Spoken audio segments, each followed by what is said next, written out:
Okay, breaking the spell. That's what it is, really.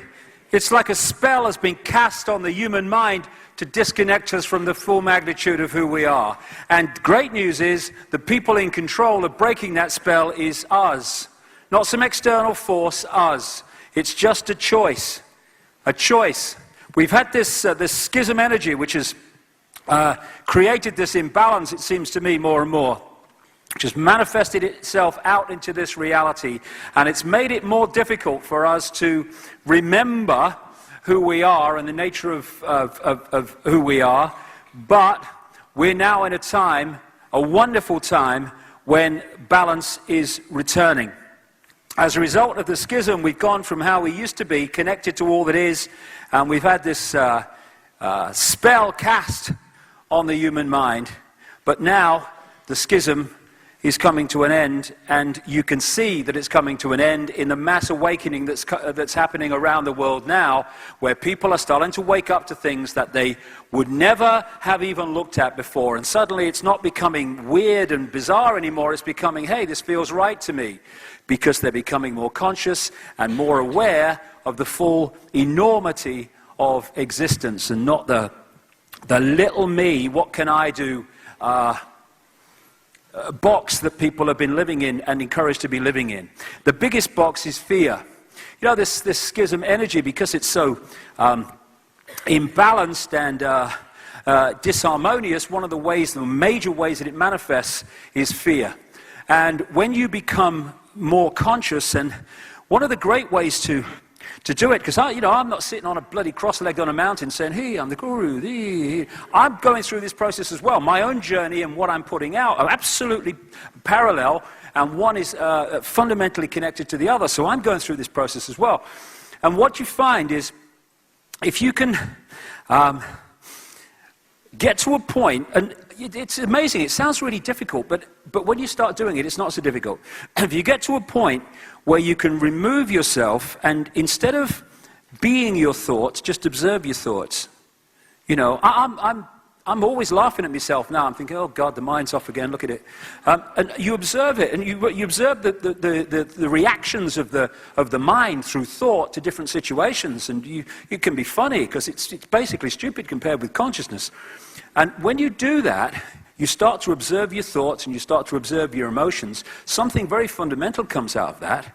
Hold on a second. If I'm observing my thoughts and I'm observing my emotions, what's doing the observing?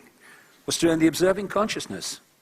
And like it's that line earlier in the day, something about an intellectual is someone whose mind is watching itself, basically. Well, as I said at the time, consciousness, or a conscious person, is someone whose consciousness is watching its mind, and is aware that the mind is not who it is. And that starts to bring you in a completely different point of observing the world. Instead of being sort of in the world and caught in it, you're now on the top of the hill and you're seeing it from a completely different perspective. And things that used to wind you up and make you angry and make you frustrated and all these things that pull us into the schism energy, stress and all the rest of it, once you start observing your mind, it doesn't do that anymore. Because what you're observing is not you, and you realize that. And the more you do it, the more the mind starts to come in line with consciousness. And in the term of a friend of mine in South Africa, the consciousness conscientizes mind, and the two work together. Because the mind ceases to be the fractured schism view of reality and starts to come in line with consciousness. And at that time, mind is a wonderful thing, because it's that interface that allows consciousness to experience this reality. And when they're working together, mind is serving consciousness, then you've got everything you need. And letting go of fear is the key thing. And when you get to that point where you're observing your mind and you're observing your emotions instead of being them, it's amazing how fear, and I can only talk for myself and talking to other people who've been through it, fear starts to leave you. Because what is there to fear when you've reached that point, not only of realization, but of observing the world from a point of view of that which is always has been, always will be, infinite consciousness, eternal consciousness, which is what we are. The other thing that it holds us in servitude is insecurity. How many people are always put a mask to the world? It's not who they really are. It's what they think other people think they should be. So instead of putting ourselves to the world, we put this mask to the world that we think is acceptable to the world. Consciousness does not do insecurity, and it certainly doesn't do putting masks on to fulfill other people's perceptions of what you should be. Consciousness is all possibility. It is all potential. You know, people think about, one consciousness, and they think, oh, that means, yeah, I'm one consciousness, yeah, I'm one consciousness, I'm one consciousness. If it's some clone-like state. Consciousness, in the firm that I'm talking about, at the infinite level of us, is all possibility. Therefore, when we celebrate our uniqueness and celebrate our diversity and celebrate the diversity and uniqueness of each other, we are celebrating the fact that we are infinite consciousness, because we're celebrating all possibility. What happens is when we get caught in mind, that's when you get the clone. Yeah, I'm mind, yeah, I'm mind, yes, I'm mind. All the bloody clones line up, all look the same and all the rest of it, and speak the same and think the same. That's mind. So, celebrating uniqueness and being conscious are the same things. And that's why if you look, the more mind has taken over, the more this earth has become more and more uniform. And as we become more and more conscious, we will be celebrating diversity, and diversity will start to return in the way we live our lives. The key thing to breaking the spell is breaking out of belief systems. It's a good question. What would consciousness do? How would consciousness see this? Well, like I said earlier, consciousness doesn't do religion. Because religion is a mind phenomenon that sees everything in terms of apartness and rules and regulations and all the rest of it.